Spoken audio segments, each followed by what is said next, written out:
आज हम बात करेंगे एक ऐसे घटनाक्रम की जो सिर्फ दो देशों के बीच हवाई यात्रा की बहाली नहीं है, बल्कि ये एक कूटनीतिक, आर्थिक और सांस्कृतिक पुनर्संवाद की शुरुआत है। भारत और चीन, दो एशियाई महाशक्तियां जिनके बीच संबंधों की उड़ानें कई बार ऊंचाई पर गईं तो कई बार तूफानों में उलझी। लेकिन अब अक्टूबर 2025 के अंत से इन दोनों देशों के बीच सीधी उड़ानों की बहाली हो रही है। 26 अक्टूबर 2025 से इंडिगो एयरलाइंस कोलकाता से चीन के ग्वांगझू शहर के लिए सीधी उड़ान शुरू कर रही है। यह उड़ान रात 10 बजे कोलकाता से रवाना होगी और सुबह 4 बजे ग्वांगझू पहुंचेगी।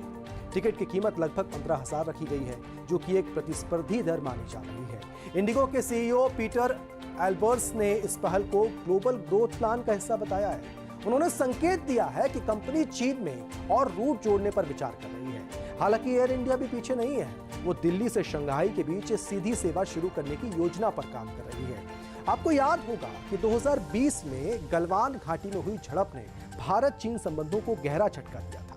इसके बाद दोनों देशों के बीच सीधी उड़ानें बंद कर दी गई थी। उस समय हर हफ्ते लगभग 500 डायरेक्ट फ्लाइट्स चलती थी। Delhi Shanghai, Mumbai Beijing, Kolkata Kunming जैसे 9 नॉन-स्टॉप रूट्स थे। इन उड़ानों का लोड फैक्टर 90% तक रहता था, यानी फ्लाइट्स लगभग पूरी भरी होती थी। सालाना यात्री संख्या 12.5 लाख थी, जिसमें सबसे लोकप्रिय रूट दिल्ली शंघाई था, जिस पर अकेले 1,49,000 लोग सालाना यात्रा करते थे। लेकिन 2024 तक ये संख्या घटकर 6,17,000 रही और अधिकतर यात्री हांगकांग, सिंगापुर या बैंकॉक के रास्ते चीन जाते थे। अब 5 साल बाद सीधी उड़ानों की बहाली को एक आइस ब्रेकिंग स्टेप माना जा रहा है। एक ऐसा कदम जो दोनों देशों के बीच जमी बर्फ को पिघलाने की कोशिश है। आइए अब आपको यह भी बताते हैं कि इससे आर्थिक असर क्या होगा और व्यापार को कैसे रफ्तार मिलेगी। एविएशन विश्लेषकों का मानना है कि सीधी उड़ानों की बहाली से भारत चीन के बीच सालाना यात्री संख्या 3 गुना बढ़कर 30 लाख तक पहुंच सकती है। लेकिन यह सिर्फ यात्रियों की बात नहीं है, यह व्यापार, निवेश और सप्लाई चेन की भी बात है। छोटे और मंझोले उद्यमों एसएमईज के लिए यह एक बड़ी राहत है। भारत के कई उद्यम चीन से कच्चा माल, मशीनरी या पार्ट्स मंगाते हैं। डायरेक्ट फ्लाइट से समय और लागत दोनों में बचत होगी। ई कॉमर्स, फार्मा और मैन्युफैक्चरिंग सेक्टर को तेज सप्लाई चेन और व्यापारिक लाभ मिलेगा। एयरलाइंस और एयरपोर्ट्स को नए राजस्व स्रोत मिलेंगे। नोमाड ट्रेवल्स के जयप्रकाश के मुताबिक इससे पीपल टू पीपल कनेक्ट बढ़ेगा, यानी आम नागरिकों के बीच संपर्क और समझ बढ़ेगी। आइए अब आपको यह भी बताते हैं कि इससे छात्रों को कैसे राहत मिलेगी और पर्यटन को कैसे बढ़ावा। भारत से हर साल हजारों छात्र चीन के मेडिकल और तकनीकी संस्थानों में पढ़ने जाते हैं। अब तक उन्हें बैंकॉक या सिंगापुर के रास्ते जाना पड़ता था, जिससे यात्रा लंबी और महंगी हो जाती थी। सीधी उड़ानों से छात्रों को समय और पैसे दोनों की बचत होगी। पर्यटकों के लिए भी ये एक वरदान है। चीन से भारत आने वाले पर्यटक अब सीधे आगरा, दिल्ली, जयपुर या बौद्ध स्थलों तक पहुंच सकेंगे। चीनी पर्यटकों में भारत के बौद्ध स्थलों के प्रति गहरी रुचि है।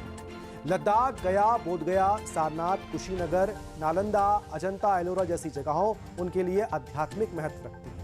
इसके अलावा योग और आयुर्वेद जैसे वेलनेस टूरिज्म में भी चीनियों की दिलचस्पी बढ़ रही है। भारत सरकार ने इस साल चीनी नागरिकों के लिए टूरिस्ट वीजा बहाल किया है, जिससे इन स्थलों की और पर्यटकों का रुझान और बढ़ेगा। वैसे आपको बता दें कि इंडिगो की पहल से अन्य एयरलाइंस पर भी दबाव बनेगा। एयर इंडिया, स्पाइस जेट और विदेशी कैरियर्स जैसे चाइना ईस्टर्न्स, चाइना साउथर्न्स भी इन रूट्स पर नजरें गड़ाए हुए हैं। ये प्रतिस्पर्धा यात्रियों के लिए फायदेमंद है। बेहतर सेवाएं, कम किराया और अधिक विकल्प। इसके अलावा एयरपोर्ट्स जैसे दिल्ली, मुंबई, कोलकाता को भी नए राजस्व स्रोत मिलेंगे, जैसे ग्राउंड हैंडलिंग, कस्टम ड्यूटी और ड्यूटी फ्री शॉपिंग। भारत और चीन एशिया के 2 सबसे बड़े खिलाड़ी हैं। दोनों की अर्थव्यवस्थाएं, जनसंख्या और वैश्विक प्रभाव उन्हें एक दूसरे के लिए अपरिहार्य बनाते हैं। सीधी उड़ानों की बहाली सिर्फ एक ट्रांसपोर्टेशन निर्णय नहीं है, ये एक संकेत है। दोनों देश संवाद की ओर बढ़ रहे हैं। हालांकि सीमा विवाद, व्यापारिक प्रतिस्पर्धा और रणनीतिक मतभेद अभी भी मौजूद हैं, लेकिन यह कदम एक सकारात्मक शुरुआत है। भारत चीन सीधी उड़ानों की बहाली एक ऐसे कदम है जो सिर्फ यात्रियों की नहीं, बल्कि 2 देशों को करीब लाने की कोशिश है। ये व्यापार, शिक्षा, पर्यटन और कूटनीति हर क्षेत्र में एक नई ऊर्जा भर सकता है। ये एक उड़ान है जो सिर्फ आसमान में नहीं, बल्कि संबंधों की ऊंचाई पर भी उड़ान भरने की कोशिश है।